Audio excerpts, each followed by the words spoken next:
So firstly, I just want to say thanks to everyone for coming along. I'm a little bit nervous, as you might be able to tell. But basically, the idea behind today was we've seen some common injuries over a long time. Sally and one other person did a pretty epic study, which I've read through this past week, and it had some really good information. The thing I took out of it is a lot of it is quite textbook, which is good. So it means that everything's covered across the board in a very generic way, but a lot of things that I've found from what I've seen is a lot of the injuries aren't just skydiving specific. They transfer between all sports and domains, like everything, just normal daily life as well. I don't know if Sally wants to add anything to that. No.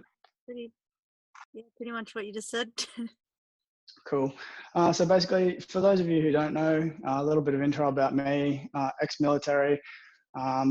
My life in fitness started a long time ago, about 2009. I had a shoulder dislocation. This was not my first army injury. This was probably my third, significant kind of injury. But I've avoided surgery. That was kind of the big takeaway from that. I then straight on from that led on to me going on for SAS selection, knee injury, and then basically as I progressed through my army life, had more injuries. Pretty much one common thing out of this is I managed to avoid all surgeries, which was my key thing and the biggest portion of me learning. The other part is it all come back to my inability to be mobile in a joint, or my posture, range of movement, any other limitations or restrictions I had. So it kind of started to draw together a few points across a map that, the whole body as a dynamic device is very fluid. And I guess that's how we have to approach our physical fitness as well as our, nutrition, everything really. So one of the key things is our posture, our normal position during movements. So in skydiving, your FS guys, and then you've got crew, you've got all the other different disciplines in skydiving. They all still have positions that carry over and still have common injuries. We all have to pull a drogue or a pilot chute, and that creates issues in your shoulder and your rotator cuff and whatever. But as I came out of that fitness industry, or learning what I found in fitness industry to be gaps, I still didn't even know what movement mobility was. Like I couldn't spell range of movement. I had no idea. So this is right at the core. And then as I moved into the world past SAS selection, looking at doing my own personal training and everything, I had some really good coaches, and then they taught me a lot, and that's why I'm here today. And they also showed me where there's gaps in other trainers and other sports and other things that we do in just daily life. So that's kind of where I'm at now, and that's why I'm quite pleased to be presenting this to you all today. This is kind of the single drop in the big pond, because the movement mobility world is massive and it's ever changing. The first bit I wanted to touch on was just a little bit of, we're all sitting here in isolation. So the fitness and nutrition, this is going to be just very general. So the number one thing to remember is you're expending energy constantly. As soon as you wake up, while you're sleeping, you're still expending energy. So we want to keep our food and nutrition simple. And that is pretty much whole foods. Like I'm not going to go down the pathway of diets and whatever. That's a whole different talk. I'll come across them a little bit in a moment, but generally right now, whole foods, the less refined sugar, the better. Obviously your food is your fuel. So you basically just want to feed it the best as you can. Carbohydrates, fats, protein, that's what we need. That's what we need to function every day. It's really quite that simple. When we go down the diet route, the best diet is actually the one that you personally can stick to. Many diets eliminate whole food groups. So a paleo or a high fat diet will eliminate carbohydrates and things like that. That's fine. If that's what's worked for you, excellent. If you can stick to that and maintain that, that's what works. If you're vegan or if you're a high carb diet, again, same thing. It's whatever works for you. It's whatever your individual preference is. Me personally, I just like food. So I try to balance fats, carbs, and get the right amount of protein. I try and keep it really that simple. And in when you prioritize your food, the best thing you can do is prioritize it. As long as you're getting the right amount of calories, so eating enough food is probably the one thing that majority of people don't do. And then in priority order, the right amount of calories, protein, carbohydrates, and fats. Carbohydrates and fats should just be thought of simply as the actual fuel that makes your body run. Because your body breaks down carbohydrates faster, your body breaks down fats over a longer period. They're both used as energy or fuel. It's that simple. So that's kind of nutrition. Anyone got any delving questions on that? Did I cover that all pretty well? Looks like Ray's got a question. Sorry, just figuring out how to unmute myself. So you talk about eating a balanced diet and that sort of thing. What are your thoughts on supplements or like protein powders and that rather than actual foods? Do you recommend taking things like that, especially when you've got a high energy job like doing 10 tannins in a day or anything like that? Yep. Okay, so what I'd say about that is the only supplements that I use personally is I use a protein supplement, and that's purely just to make sure I get the right amount of protein. If I was to sit there and eat every gram of protein that my body needs, I'd be eating like 4 chickens, 2 steaks, and 5 eggs every day. Most people can't comprehend eating that much, so a protein shake here and there as a supplement is fine. Outside of that, your normal fish oils and things like that, I generally keep it really, really simple. Protein shake and good oils, and that's pretty much all you need. Even, you can go down the route of adding in a glucosamine supplement, and that's fine too. That's all just to help joint and muscles. So, I mean, it's really that simple. As far as pre-workouts, your thermogenics and all that kind of stuff, you do you. If that's what you need to give a buzz in the morning to get a workout done or to kickstart the day, that's all cool too. Like that's what you do. Outside of that, yeah, keep it simple. A protein supplement to make sure you're getting the right amount of protein, and then good oils. John loves his KFC.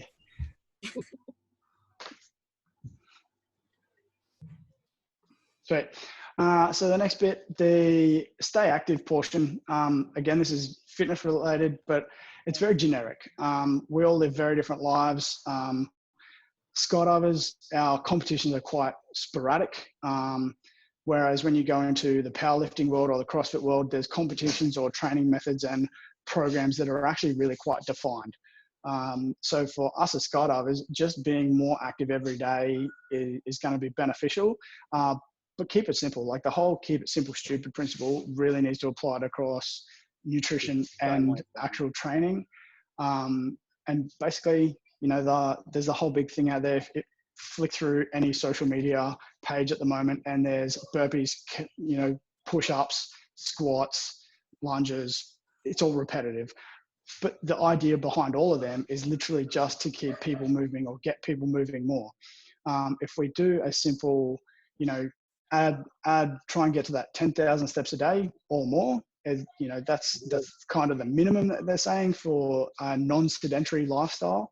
Because I did see a study the other week that it's something stupid like the majority of the population, if you're getting less than 4,000 steps a day or something, we're all sedentary. Basically, we're all in isolation. Pretty much all of us are sedentary at the moment.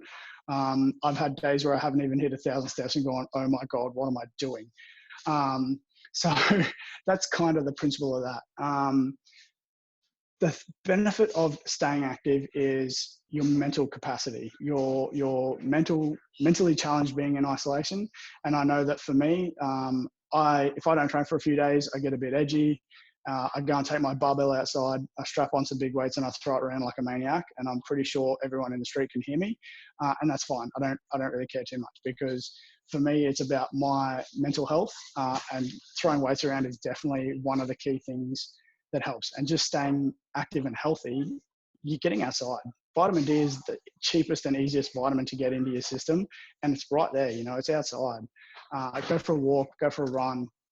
I know that we can't go and socially interact or anything. So find one person, go for a walk. You know, I've been pretty lucky. I've got my brother and sister-in-law and my 2 nephews here, so they've been keeping me on my toes, and we've been able to go for a few rides and a few trail runs. But that, you know, the staying fit and active is primarily at this time for your mental health. I mean, that's probably the biggest struggle most of us are going to have. And coming out the other side of this whole pandemic is going to produce so many more issues mentally that I don't think anyone in the psychology world is ready for. I know my sister's talked about it, and then we've had a few discussions, and it's really going to be quite interesting how we come out the other side of this. Any further questions on just general fitness or nutrition? Otherwise, I'm going to jump into a bit more injuries and a bit more specific stuff. Anybody? Sweet. So one of the key things, and this stems to all our injuries, one thing that is a pivotal point is posture. A lot of us just sit normally, and I've seen a few people like, oh, better sit up straight and get a bit more better posture. And it's just being mindful of that. Like right now, I'm sitting on the ground. It's quite challenging because I generally can't cross my kids like I could back in school, cross my legs like I could back in school rather. And it's challenging. But the reason I'm doing this is because this is one of my limitations that I've actually had to work on a bit more. And again, this goes into a few other things. So simply our shoulder relationship to our spine, our hip relationship to our pelvis, and our femurs and everything else. So I've got one leg sticking out because I'm starting to get pins and needles because, like I said, this is a limitation of mine. So if you see me fidgeting, it's probably because of that, and I'll probably end up sitting on my knees at some point as well. So posture is number one, and it's literally just trying to gain a neutral spine or a neutral position for our body. There's a part of it called your internal abdominal pressure, and a lot of people don't understand bracing of the core. Quite simply, all that means is that you're controlling all your core muscles from your back through your side obliques and your front abdominals, or all of your abdominals, to maintain an upright position. Now, to walk around, you need 20% of a braced position or a core contraction to stay stable. I know that I've found myself sitting there sometimes slouching even and going, wow, I've got no control here. I'm literally sitting at the end range of my spine and it's like bent and I'm hunched over and I sit up and I go, oh man, what am I doing? So it's kind of just being more mindful about your posture, and that goes into line with everything else. When we talk powerlifting and we talk deadlifts or squats or any big movements, you're going to your internal abdominal pressure of almost 100%. So you're actually bracing your core to its absolute extreme because you're about to carry a heavy load. In skydiving, when we simply fall out of the plane in a normal free fall banana shape, as they call it, it's not necessarily the most economic position for our spine. We're bananaed, we're our head's up, so our neck's wrenching. But we can still be more mindful of how we do that, because as we take our relationship from our legs being back behind us to a more flattened position, we still need to keep that arch so that we've got control in the air, but then we need to relate that to our shoulders too, because as we fly and we open our shoulders out, we go into an unstable position. So it happened in the Maldives. We had a group of people go into a four-way formation and they simply just turned and someone partially dislocated their shoulder because we're in a very open, exposed position. That happens, you know, freak movements like that happen, and we can't always prevent those things. But what we can be mindful is how we can relate what we do every day to be in a better position. And starting with your posture is the best place. If we all had a slightly better posture, then it carries on through everyday life. We have better hip extension for just standing and walking, and then progressing to jogging and running and so forth. But we also tend to alleviate a lot of problems in our upper back and spinal region because we're not slouched. We're lessening the rolling of the shoulders. Any questions on that? Any key points? Yeah, just adding on to that a little bit, you want to know the difference between core muscles and like the six-pack muscles. It's not just doing crunches is going to get that core stability. It's hard to explain over video, but yeah, there's a difference between the transverse abdominis core muscles and the six-pack muscles you do from doing crunches. Yeah, of course. Absolutely. Great point. And you need to think of your core. So a lot of the times when people say core, that, you know, that they immediately think of someone's six pack. When I'm talking about core, I'm talking about absolutely everything.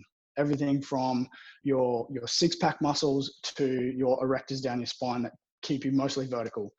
We need to be aware of all of those muscles. So for myself with a lower back injury a long time ago, my erectors down the back of my spine, lower back, are always on fire. And unfortunately, riding a motorcycle doesn't help with that. But I don't care, I'm going to keep riding my motorbike. It's just being aware of that. And while I'm on my motorbike, being in a neutral position as best as I can be in relation to my seating position. Now, it is a sports bike, so it leans forward quite a lot, but you get that. Anything else, Sally, you want to add in with that? No, that's good. Cool. So the next bit is a bit about prehab and rehab. When we start talking injuries, I've kind of tried to break them down. I'm going to look up a bit here because I've got a big whiteboard in front of me with some notes that I've taken. So we've got like I've said, your posture. So we've had back and spinal injuries, shoulders and elbows. And then I've kind of grouped ankles, knees, and hips together. So the reason for that is, especially if it's a hard landing, generally your ankle's the first thing or your foot is going to be the first thing that impacts the ground. And then the flow on effect is vertical. It goes from your ankles to your knees and then to your hips. And if you're lucky enough, that's where it stops. Otherwise, it keeps going and you get spinal injuries of all sorts. Shoulders and elbows. So you're thinking when you're flying canopies and stuff, you're overhead, you're reaching, you're flying your toggles, playing on your risers, you're in a very open position. So if we go, I'm just going to straighten out a little bit here. So if you're in this position and you're flying, your toggles you can keep pretty normal. But what we don't realize is elbow position. A lot of us aren't quite conscious of our elbow position. I know that a lot of crew members have had a bit of tennis elbow because they're flying on their risers a lot, especially if they're behind them using their rear risers. That open shoulder position can be quite vulnerable. So the key is you want to turn, you need to rotate those elbows in. So you want to try and clench and create torque through your shoulders and put your shoulder in a much more stable position. That way, and from there you can create a lot more force as well because you're actually engaging a lot more muscles down your spine, across your back, and using all of your shoulder muscles. And the benefit of that too is it actually stabilizes from across your traps and basically allows your freedom of movement. Admittedly, we can't account for all variations, but that's a general thought, is you want to create the most stable position, because if you're in a very open position and something happens out here, it's not going to be a good day, especially if you have to hit the ground. Any questions on that? It's a very simple one for the risers and flying with toggles and shoulder position, but we've got to keep it pretty flowing. Then we've got knees and ankles. The other thing as well, it's not really pertinent in the air. Your hips, knees, and ankles, obviously, they're going to be, we're just flying. Some of us are a lot more conscious of where our body sits in the air than others. Some of us just flail around a little bit because we haven't quite got that mind-muscle connection. The same thing with your legs is when you're standing, especially, so I know that stand-up desks are a pretty good thing at the moment. You want to create torque. You want to basically, with your feet flat on the ground, you kind of want to stand and just twist your feet. You want your knees to face, well, not face, but knees to turn outward slightly, create torque through the floor, through your feet, and that also engages a lot of your back muscles and your glute muscles as well. So that kind of prevents, again, it all ties in with your posture. Specific injuries we've got rotator cuff, we've got rolled ankles, tennis elbow dislocations, as I've mentioned, and spinal impacts. Has anyone actually had a specific injury from a skydiving accident, either mid-air, hard impact, anything? Throw them out. Dislocated shoulder. Oh, yep, dislocated shoulder. Anyone else? What was that, John? Dislocated shoulder. Another dislocated shoulder. Excellent. Anybody else? Torn knee, leggings. Oh, torn knee. Common. Rolled ankle. Yeah, yep. Rolled ankle. Thanks, Jesse. All right. Well, yeah, so I've had a hard landing. Those of you, or some of you, have seen my hard landing from December last year. My foot was incredibly bruised, quite sore. Actually, maybe have broken something in there, but not much you can do about it. It's an ankle. I'm actually going to show you a mobility exercise in a little bit that helped me recover my ankle to almost 100%. It's still a work in progress, but it will help. So they're kind of the very specific ones. And unfortunately, when we talk about skydiving as a job and we talk about, the tandem masters out there throwing rigs on their back, there becomes a point where the job doesn't actually allow the most effective way to pick up a device. When we're talking about throwing a tandem rig on, obviously they've got a fair bit of weight, but we can't kneel down and use our legs and pick them up like we can normally at home to pick something up. So we've kind of got to adapt a little bit. The whole lifting and twisting, lifting and turning kind of mechanism, it gets hard, and I get it. Ultimately, the best thing we can do is either have them up on a bench or on a rack that you can pretty much turn your back to it, slide your arms in, and then drop your legs into the hoops in an ideal world. I don't know how easy that is for drop zones, and every drop zone I've seen to pretty much doesn't have that. You've got to pick it up and throw it from the ground, or maybe a bench seat outside, but that's kind of the best I've seen. So it's quite hard. And the textbook answer is, lift with your legs, don't bend your back, that kind of thing. One thing that's come out with the mobility stuff I've learned is you can have a bent back when lifting something as long as during the movement your back doesn't move. So if your spine is slightly curved when you pick something up, as long as it stays there while you lift something up, it's not actually that detrimental. It's when you straighten out or wrench when you're going through that movement that issues are caused, because it causes a shear force. Any questions with that? All right, so we'll keep cracking on. Rolled ankles, like I said, I'll show you a mobility exercise with a floss band in a moment. What else we got? Tennis elbow, same sort of thing. I can actually show you another exercise. It's one of those things that happen. It's a repetitious injury, and it's just constant. When you're lifting, 10 or 20 kilos, or pulling 10 or 20 kilos every time you pull on a riser or a toggle, it can happen. Prehab and rehab, back on prehab and rehab. So basically, the prehab is we want to get it before it becomes an issue. Anyone that's had an injury that has never gotten back to 100%, you're still in rehab, and that can take years. Dislocated shoulders is definitely one of those that can take years. I know my shoulder, I had a pretty speedy recovery, but I still wasn't at 100% for well over 12 months. Ankles, like I said, early December was my ankle injury, and we're 5 months in now, and I'm only just kind of getting back to a mobility portion where I think that I'm almost at 100%. Whereas prehab, we've got to think of things that, are going to cause us issues. So if we want to be held over, being a tandem instructor, rotator cuff, what was that question?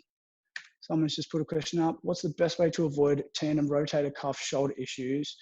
Way to help the injury heal? Philip.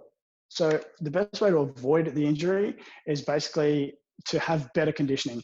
So and I'll show a couple of tools that I've got now, and it's actually strengthening up all those shoulders, but you'll probably find better posture at the upper end of your back. So between your shoulder blades and your spine, an open chest, and those positions. Like if you've had a rotator cuff issue from reaching, that position is a vulnerable position. There's not a lot you can do there. The internal rotation of the arm that goes behind you is kind of the most stable position, but it's as you pull out and you open up into that extreme position. So the best way to fix that is pretty much better conditioning before you even start. I can show you a few other exercises as we go that will help with the postural, like your scapular and back relationship and shoulder relationship. That'll help with that as well. What else we got? What about a heel break? Frank, man, that's a broken bone. If you've broken your heel, that's going to take time, but then you're going to have swelling around your ligaments and tissue damage down there. Same thing, one of the exercises I'll show you in a moment will help with the inflammation and reconditioning of your ligaments and stuff. So basically the difference between mobility and stretching, and this is one thing that I find a lot of people don't understand, mobility is active. So we are actively working on a position, a movement, strengthening and conditioning all in one time, but it's not with load, basically. Where stretching is purely passive.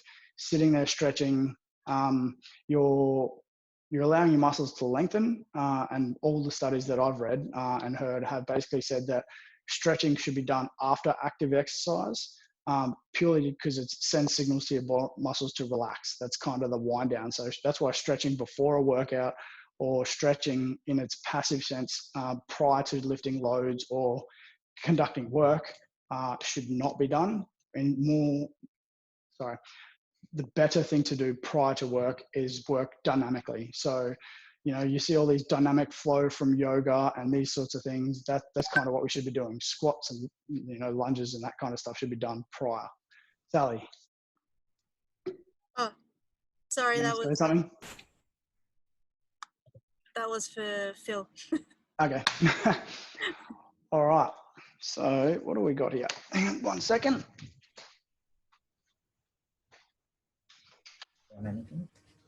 I have a question. I don't know if you're about to cover it or not. I don't know if you Go for it.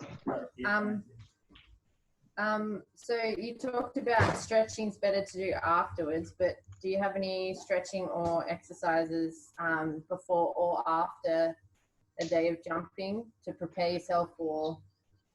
So before a day of jumping, I would think pretty much anything that you need to kind of start to warm your body up. I'll do a couple of flow movements in a minute, very much hip opening, spinal rotation type stuff, quite dynamic. The key difference between active or dynamic movements is you're not actually sitting in a stretched passive position for any more than like a second. Pardon me. So you're pretty much working into that range and then out of it constantly to get a bit better. In line with mobility, so we try to test our body in a few ways, and there's certain positions that with my mobility stuff, they call them archetypes, and they're basically body positions that translate to any movement or any sport. One of them, which is going to be common for us, is overhead. It's pretty much arms straight up above your head, and you should have a pretty straight line down the center of your arms and down the center of your ear. They should all kind of be in line and thumbs pointing backwards. So if you can think you're reaching for your rises, that kind of stuff, and that position puts you in the same position for your rise as well. You turn those elbows forward, that's your overhead position on your rises, on your toggles, anything like that. The next one is a press position. So if you think, you know, in your deepest position, I'll go this way. So in your deepest position, with your elbows behind you as far as you can go, like you're at the bottom of a push-up, that is the press archetype. And you think, you know, if you're down here flying with your toggles or your canopy down here, that's kind of where you're at. The problem with this position is your shoulders start to open up. So we've just got to be mindful of those elbows and not shrugging. If you start to shrug, it causes other issues. Now, in line with what I'm about to do, so I'm going to show you some tools that I've got. I got a few because I like this stuff. Everyone's got a form of roller generally. So that's one type. That's, I think, your typical cheap Big W one or something. Then you can go to one that's a bit more like this, a therapy one. This one's quite soft. I don't know if you can see that better. Quite soft. And then you can go to the next level, which is firm. It's a bit rock hard. The idea behind these is when this becomes too soft and you don't actually feel it working, you need to apply more pressure. And that pressure is simply just your body weight on that device. So they kind of are progressive. Everyone should have seen, like, this is a soft bouncy ball from Rebel. Great tool to have. And this is really quite soft. So the best part about this is you can put this in really sore areas, and because you're not going to put a lot of pressure on it, you can actually apply a lot more pressure and it's not going to be super painful. It's actually really quite spongy. And then if you're really crazy, good old hockey ball. I don't use this for much except for my feet because it is painful. If I have a really bad lifting day, I may use it on my glutes, but a hockey ball is next level because there's no give in it, let me tell you that. Then we've got peanuts, which is basically two balls. You can use a tennis ball taped together or two tennis balls taped together, or you can buy these kind of ones. This one's got a point on it for trigger point type stuff. Really handy, and I'll show you a thing with them. I've got a globe. It's a bit bigger than a hockey ball. The idea behind this one, I pretty much use this one most of the time for my calf muscles, deep in my glutes or in my hips, and sometimes into my abdominal area or my high quadricep area, because it just gets in there and you've got your stomach to get past. Another handy tool to have is just a resistance band. I think this is a Rogue Fitness one, but I think this one's about 65 pounds max tension. Really handy. And when we start talking passive stretching, these are always good to have. You can actually just reach forward, pull them forward on your foot, and actually get a deeper stretch without actually trying to bend forward and wrench on your leg or anything. And the last one, and probably my most favorite tool, is a floss band. So nice and thin, really stretchy. And that's pretty much the first one I'm going to use today. So the first one I'm going to use is on our ankles. So I'm just going to move a little bit. All right. So what we got, do it on this side.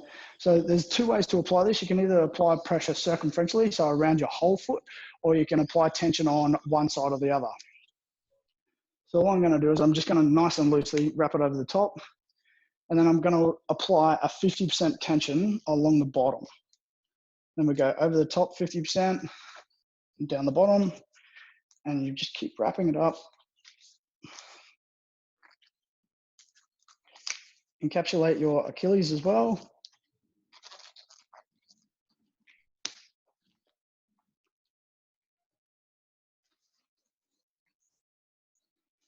And then luckily for these, they're pretty sticky, so you just tuck it under itself. Now this exercise here, so this is on my good ankle, but the way you want to test is basically, you just want to sit forward into your, or crouch forward onto your toes. And pretty much the way I worked this out for myself with how my recovery went was I lined my knees up. So on my right side, I could get all the way to the ground, whereas my left side, even still now, it starts to get really tight at that end range. So to work on that, all you do is you've got a long lever position, which is this one, or a short lever position, which is this one, all right? And all you want to do is you kind of just want to work the fascia and the muscles in those ligaments and really get them working. Do that a few times, and then you pull it off.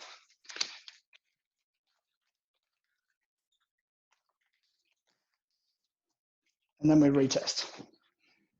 So the idea behind that is you're just basically finding a baseline, and you should be able to sit back on it. And then from the front on, the key here is you don't want to laterally move your ankles. That comes later, but first thing out of an injury, that side load will be extremely tender. So the best position for your ankle is straight in line. So same thing, you just want to come forwards, pedal it out, click, and see how that goes. Any questions with flossing of the ankle? Yeah, so if you don't have one of the floss bands, is there any point in doing it without one? Can you get the same results or any benefit in doing it that way? Yeah, there is. So the movement is the key. The floss band just allows you to apply pressure to your muscle and your fascia to improve those sliding surfaces. The secondary response to removing the floss band is your body will actually flood that area because it's been under pressure with more nutrients and help it try and recover. It will also apply pressure like anything does when you're trying to deflame or remove inflammation or swelling. So if you don't have a floss band, if you've got an old bike tire that's got a puncture in it, cut it up and use that for the time being. These are cheap. I think this one was from SMAI. I think it's like, I don't know, $8 or something. You can get them pretty cheap. And I know that if you buy a group of them, you can get them for about $3 or $4 each. I am looking to get my own eventually with my own company name on it, but that's money, that's time. We'll get there. As soon as I get them, everyone will know about it. So that's kind of the key. So the floss band is kind of the key element that helps support that recovery and that movement between your muscles and the fascia, and that faster promotes recovery. I know that like I'm 5 months in and I'm nearly at 100% again. Like even now I can show you. So I did that flossing on my good ankle, but even with my bad ankle, like I can feel tension there, and I feel that tension in my Achilles. And you can just kind of see it if I get to the ground, the angle of my toes, like my right toe is still firmly on the ground, whereas my left toe starts to lift a little bit. So it's kind of, It's nearly there. It's so close. Hey, Luke. Yes. Can you do that on other joints like your shoulder and knee and elbow and stuff? Absolutely. So Can you do your shoulder? I can't because I don't have another person here to help me with it. But you can do your shoulder. And the key is when you do it with another person, and maybe I can plan that for the next time. I'll actually have someone here that I can demo it with. When you wrap up your shoulder, you want to kind of get as high as you can. And then you basically plant your hand. And if you've got someone else to wrap you up, so one of the ways you can do it, and like I was saying before about creating torque with your feet, pardon me, you can do the same thing with your shoulder. So if you've got your shoulder, probably see this arm a bit better, it's not as dark. You can plant your hand and then create that torque and rotate your shoulder, and then you can turn your hand 90 degrees and really try and work that shoulder through your lat muscle and really try and create that torque. So if you've got your shoulder wrapped, and the same thing with your elbow, so that you can do that on any joint. Obviously not really your core, but if you want to use it as a bodice or something, maybe go for it, but not really my thing. So you can, absolutely. Does that answer your question, Riss?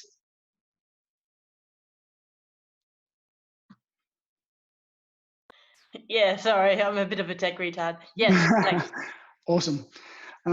Any other questions on Floss Bands? These are a really great tool. Like if I had to choose any one implement that I've got, I would be choosing a Floss Band every day. A roller and stuff you can get away with, but a Floss Band, not so much. All right, so next area. So I'm going to do the same thing on two different devices. So I'm going to use my favorite roller, which is my green one, and my peanut. So the key here is about that upper thoracic spine area. Make sure I'm far enough away. So the key with this is you want to get in a position where you can kind of feel the roller on your vertebrae. Now, a lot of the time, the hardest thing here is actually getting your roller into a position where you're feeling the pressure on your erectile muscles and your spinal muscles, basically. The way I do it that makes the largest difference for me is I actually just bear hug myself. So by bear hugging myself, I get my shoulder blades right out of the way and then just gently roll. And when you get to a tight spot, you just roll yourself sideways, just like a bear hug, like you're trying to give someone a nice hug. So you just roll backwards and forwards, breathe in and out, just normal breathing. So the key with mobility is you want to be able to maintain full breathing all the time. And this, you kind of get a bit freestyle with rolling. And this is the thing with mobility. They just call it freestyling, or I think Kelly Starrett, he calls it noodling, which is a pretty funny term. But you just find those tight spots and literally just noodle or freestyle around and just apply pressure when you find a really bad spot. Just, lift your bum up and get a bit more pressure in there. Roll around on it. And if you don't have one of these, you can do this on the floor. So you can do the exact same thing on the floor. The best thing about a peanut is obviously the benefit of this is you can work higher up your neck, all the way down, and you can actually use this one all the way down your spine, even into your pelvis area. These are generally designed pretty specifically. So the major difference between these two, this one's got a really nice ridge to allow your vertebrae to go into. This one, not so much. It's just like two balls. I've found not as good, but applies just as much pressure. Where are we at? I think that's pretty much all I've got time to cover at the moment. Rolling of quads. So one thing that I want you to think about is contracting and relaxing. So when you roll a quad muscle out, I'm going to give myself a bit of pain here. So when you're on a really hard roller, you'll feel it really quickly. So you just want to get onto a spot. And if you lift your leg end down, so actually using your muscle in that position where it's nice and tight, you'll actually get a better effect out of it. So that's the whole idea. And then you can roll backwards and forwards, up and down, and contract and relax those muscles all the way. Again, what the primary reason for that is literally just to move the fascia and the muscle sheath together to allow sliding surfaces to occur. It just gets nutrients flowing better. And I know for myself, I spend probably about 20 minutes in the morning, 20 minutes in the evening, just picking a different spot. And I generally find I'm pretty good all day, every day. Does anybody have any questions? I know that was pretty brief, bit sporadic. I've definitely got a few things to come in with next time, but if anyone's got any more questions, we've got a couple of minutes left. Go for it. Yeah, Luke, hey, I was just wondering, do you have any advice or opinion on the connection with your neck and shoulder issues? And, you know, we get a lot of force on our neck, often in openings and stuff, and how may that affect like other issues, and perhaps what can we do to protect our necks a bit? Yeah, so the hardest thing about your neck is your head is quite a heavy implement on your body. So any crazy loads, luckily in skydiving, our helmets are actually really quite light. I know for myself wearing a motorbike helmet, it's really quite heavy. So that weight carries a lot of pressure. Pretty much the only way to prevent injury is to be more conditioned in those ranges. So I know, like myself, I've got a pretty limited range of movement with my neck turning sideways. Like that's a big angle, and that's a problem that is really quite hard to work on, and I do work on it using my rollers and my squidgy balls, all that kind of stuff. And I spend quite a bit of time on my neck because I've had neck injuries. The hardest part is you can't floss band your neck. I don't advise that at all. But to spend time noodling or working on those bits. So a lot of the time when you go and see a massage therapist, they'll actually just use their thumb and apply pressure, much like this one will. They'll apply pressure. You can do the same thing with a tennis ball, or even just your partner's elbow or a friend's elbow. And when you get that pressure, just work your neck. The biggest thing about mobility is being active. You want to find that tight spot and you want to be active in it. You actually want to feel the muscles working, all right? Do you need a bit more, Riss, or is that? Nah, all good. Cheers, mate. Sweet. Anybody else?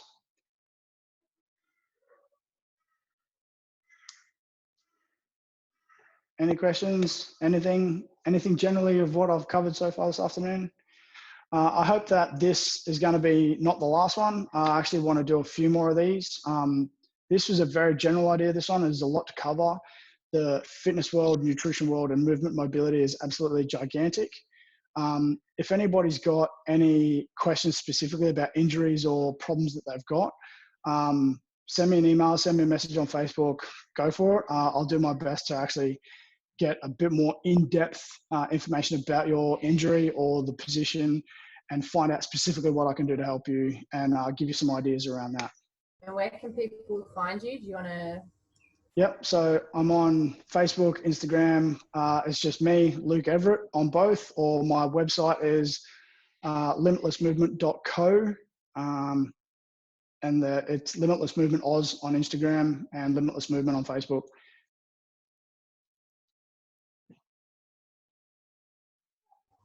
Awesome. Thanks so much, Luke.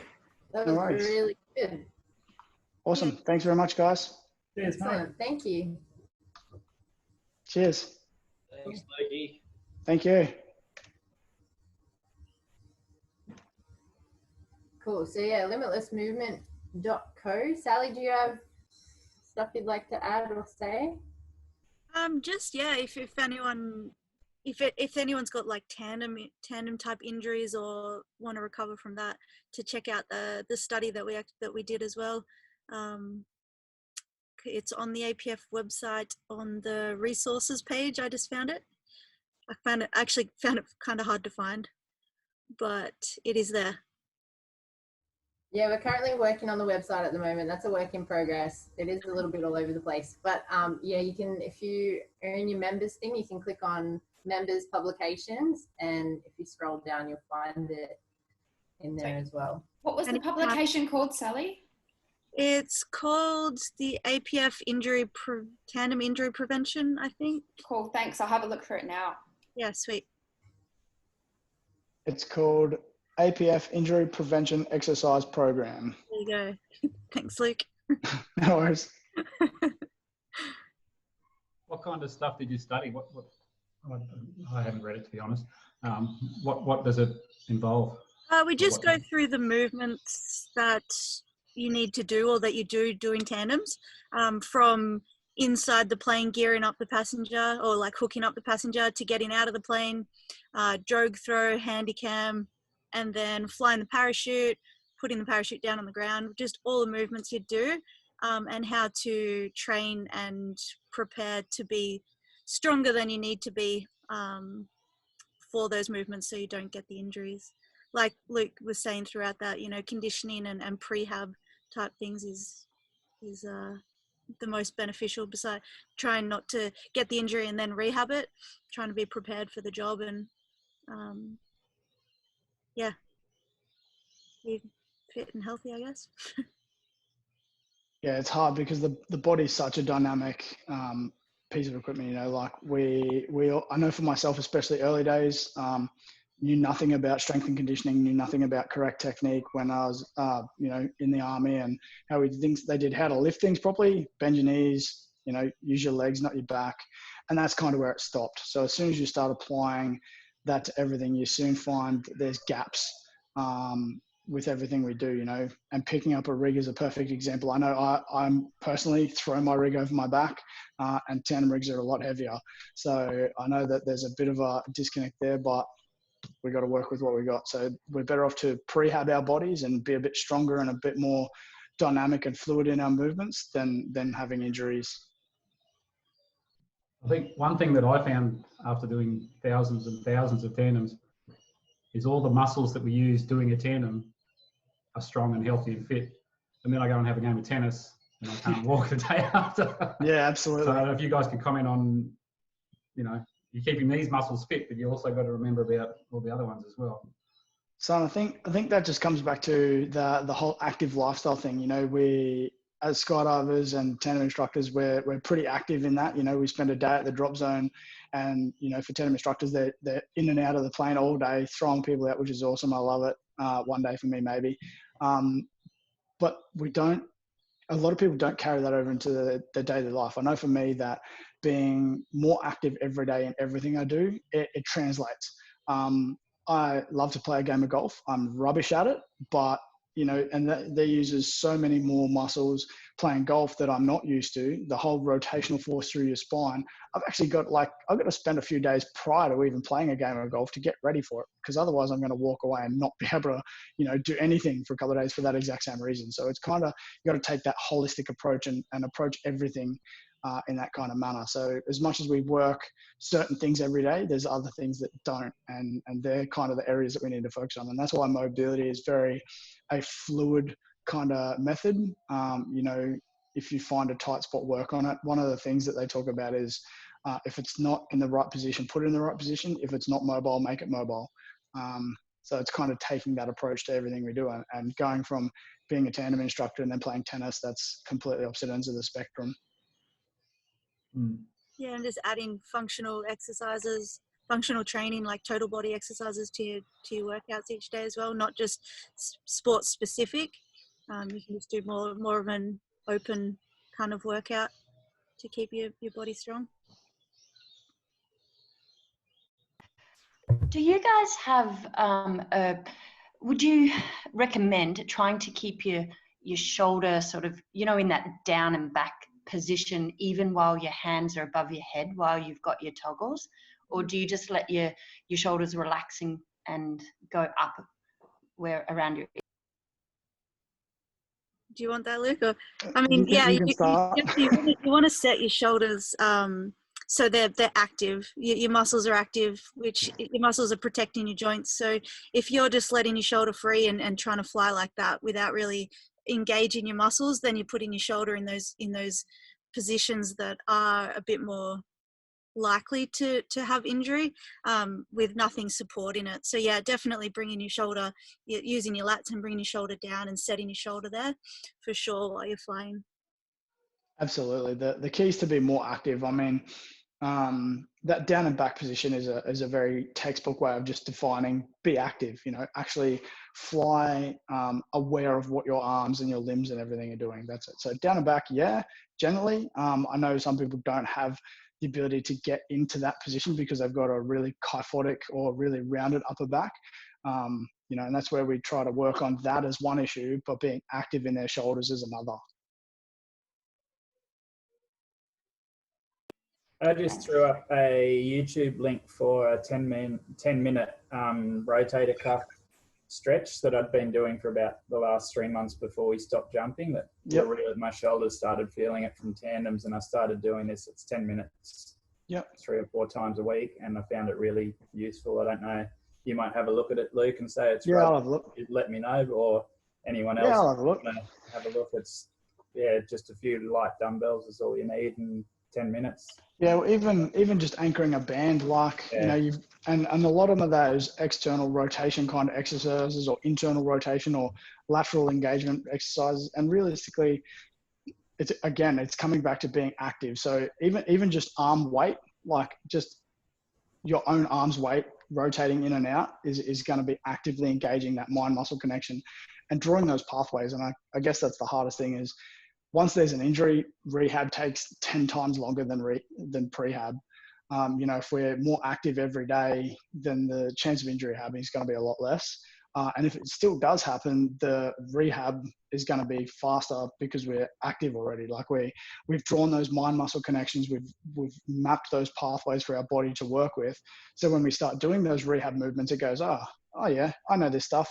We've done all this before. Yeah, cheers.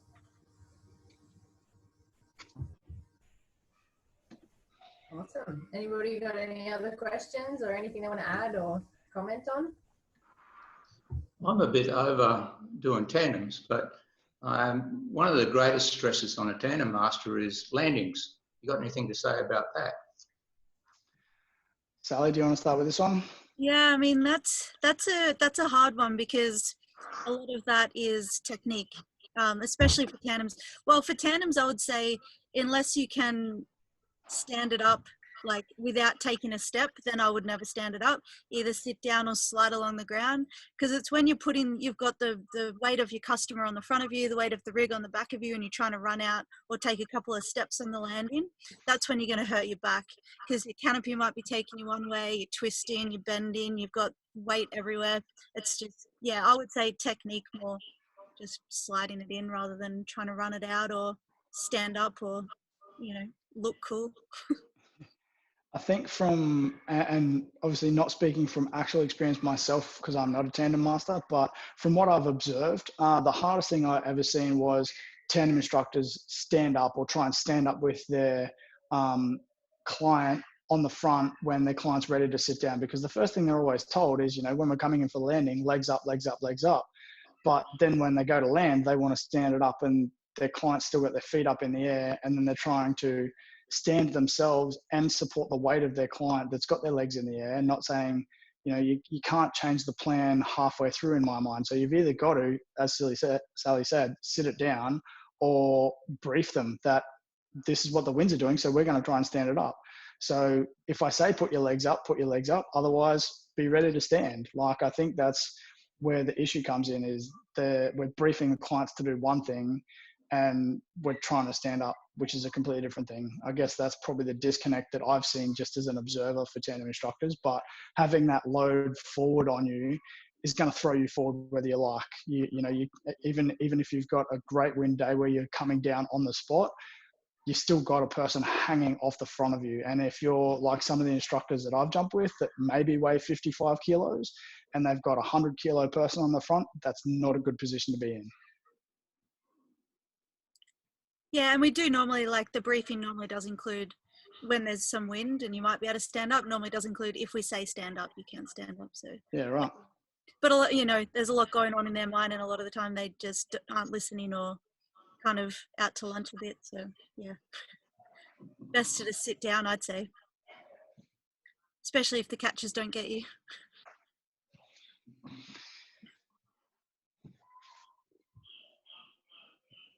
Anything from anyone else? Anything other sports related to skydiving or competing or conditioning?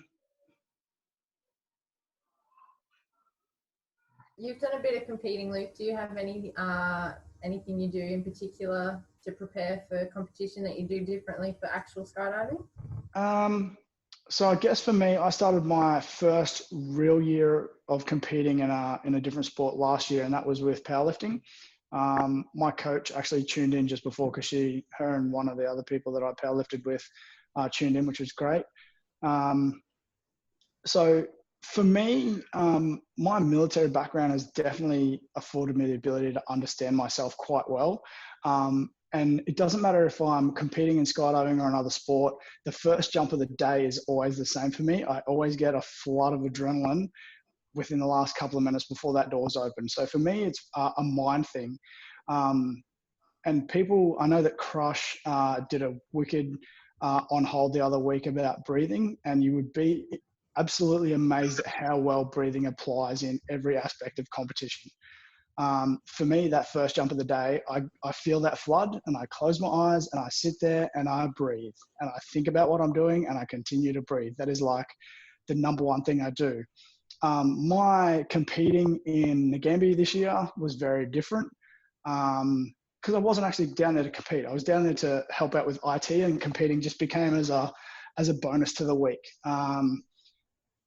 So it wasn't really a normal competition for me, but I know that with my powerlifting competition, which I do carry over to any other competition that I'll go to, it's very much a mindset. You know, you have to find a routine that you can repeat, and it has to be repeatable. And the reason I say that is because if the same thing happens every time and your mindset and your breathing and everything else is in the right space, it doesn't matter.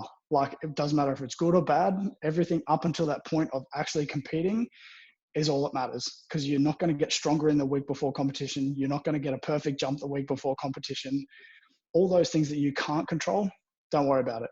On the day, breathing and go through a methodical process of getting yourself mentally prepared. Because if you think about it and carry it out in your head and repeat it, the outcome will be as best as it'll be. It may not be perfect. I know my powerlifting competition last year, I went in for my last deadlift of the day. So it was actually the last lift of the day. I did a 20 kilo jump. So I went from 190 kilograms to 210 kilograms. I lifted it. So I did lift 210 kilograms, but my technique, I faltered about halfway through the lift. I hitched at the knees, which discounts my lift. I still lifted 210 kilos, which was a massive PB, which was great, but I seen red lights and I crumbled. So all of my work and my mental preparation up to that point to then be able to lift was great. I was in the zone. I was ready to do it. Got onto the platform. I lifted. I did as best as I could. I faltered. That's what happens. I went outside. I put myself in a little bubble. I had to gather myself and come back, and had to still find the positive that I just lifted something that I'd never lifted before.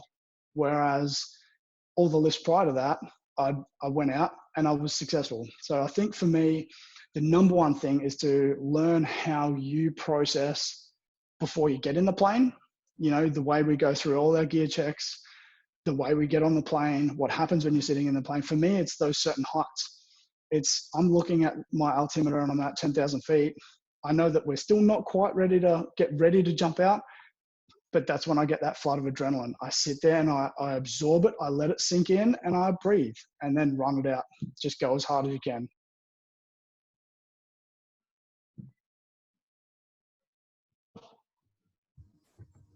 Awesome. Cool. Well, we're still waiting on the guys from Cyprus to rock up. So if you had anything else you wanted to touch on before they get here, was there anything in particular? Anybody had any questions or any comments, anything they wanted to talk about? How about your website, Luke? Does it talk about diet and stuff like that, or are you just into exercise and maybe? So the thing with diet is, and this is the legalities of it, and as ridiculous it is, I knew more about diet and nutrition, well, maybe not more, but I knew a lot about diet and nutrition before I started to become a personal trainer. As a personal trainer, I'm legally only allowed to give nutritional and diet advice as per the Australian dietary guidelines, which are set by the government. Now, that's a sham. Like, I love what they tried to do, but it doesn't work. It is so generic, and that's what's hard. None of us have that generic, stereotypical life that we have all that food every day at our disposal. So I don't generally talk about diet because it's very subjective.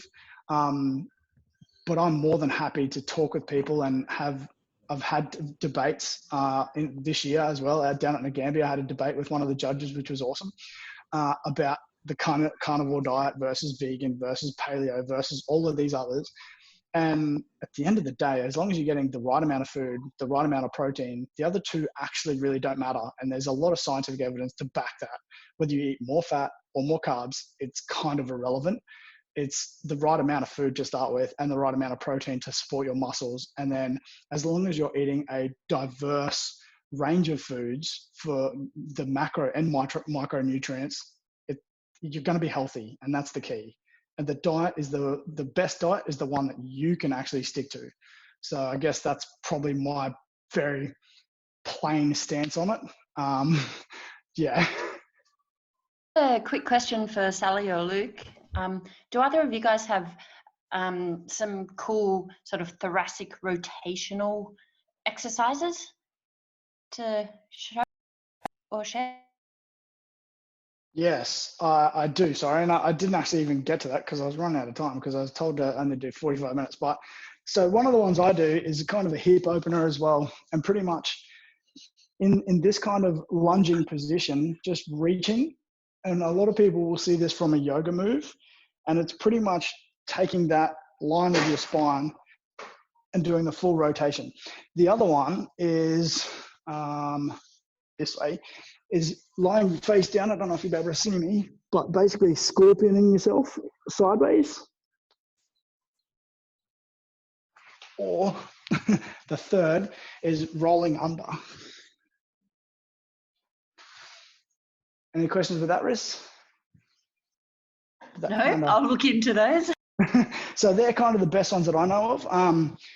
The upper back one where you basically you reach through and put your shoulder as close to the ground and with your ear as you can is kind of the best thoracic one that I do. The other two kind of are mid back and lower back as well, as they kind of transfer up. And then again, just rolling on the ground. So if you bear hug yourself and actually manipulate your upper body around on the ground will help loosen up that vertebrae as well. Does that also help the rib cage, like the front part? Yeah, I guess a bit indirectly. The thing with your rib cage is its main design is just protection and to expand and contract with breathing. So it doesn't necessarily need mobility. I guess when we break ribs and things like that, you kind of want to worry about it a little bit. Not the goal. No. And the muscles in between your ribs, obviously, they're there to hold your ribs mainly, but they do get tight, and I have torn them before, but there's actually nothing movement-wise or mobility-wise you can do to facilitate that being healed.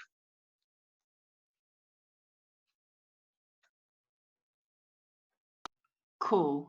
Thank you. So when I've heard people mention, if you have a tight upper back, to work on the rotation and to make sure your ribs are in the right place, which if you're doing that on the back, I mean, there's nothing really, you can't make sure your ribs are in the right place any other way, can you? So it sounds a bit strange. The thing with ribs in place, so there's a method called the two-hand method.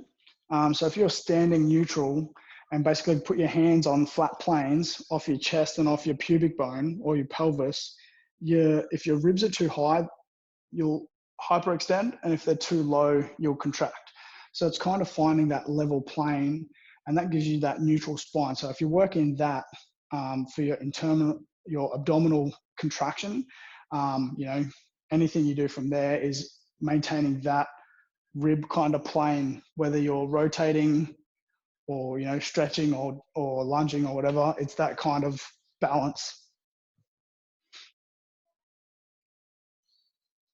Cool. Steve Fitch, I noticed you're here. Do you do anything in particular with a heavy helmet on your head or anything like that? Anything extra added for your neck or back? You're on mute still. Hang on. There you go. Okay, not really. To be honest, I should do more, but I've put most of my focus into making sure everything's really balanced in the helmet build so that I'm perfectly straight during deployment and watch the horizon, keep my neck in a good strong place, or keep my neck where it's strongest. Yep. Yeah, like I said before, besides the camera helmets and stuff that actually can start to get a bit weighty, most people run a G3 or a KISS helmet, and they're actually really good. They're really well built and they're really light. I know for my motorbike helmet, many moons ago when I used to have I think I had a shark helmet at one stage, my Bluetooth that I had hanging off one side, actually with the wind resistance used to tilt my head or cock my head slightly one way. So the only way to combat that without removing it was to put a GoPro on the other side. Lo and behold, I had balance. The downside of that is then you've still got that wind resistance on the side of your helmet. My helmet I've got at the moment has actually got integrated Bluetooth, and the GoPro mount that I'm making for it is actually, I've just did my first prototype, is going on the front chin mount. So it's actually, again, all in line, keeping that wind resistance equal and working in the lightest way. I have seen some of the guys that have got the big SLR camera on top. Fitch would be able to explain more about this, but they would actually get quite heavy. So that's probably why they have to be in such a central higher position, is so that they're in line with your spine, which is probably the key point for that balance and stability. Yeah, that's basically the way I've worked it. I'm also sort of anticipating at some stage hard openings. And if my neck is straight where it's strongest, it's going to do the least damage. If you've got an unbalanced helmet where the weight is well forward or well back, and you're looking up and you get a hard opening, that's just going to destroy your neck straight away. Wheelchairs aren't a good option. Absolutely. Yeah, so the couple of stretches I did just before for the thoracic spine rotation and normal spine rotation. So the first one from the yoga kind of pose in that lunging position, that's kind of my favorite one, because you can go from that lunge position into a squat position. So if you're here doing your spinal rotation, so this is called a runner's lunge, or can be known as a couch stretch. I actually have a couch here so you can see that as well. So a couch stretch with your foot up. So you can go from that position to your spinal stretch, but then you can go from that into a squat and go back the other way. So the thing with that is you're going to open up your hips and your hip capsule.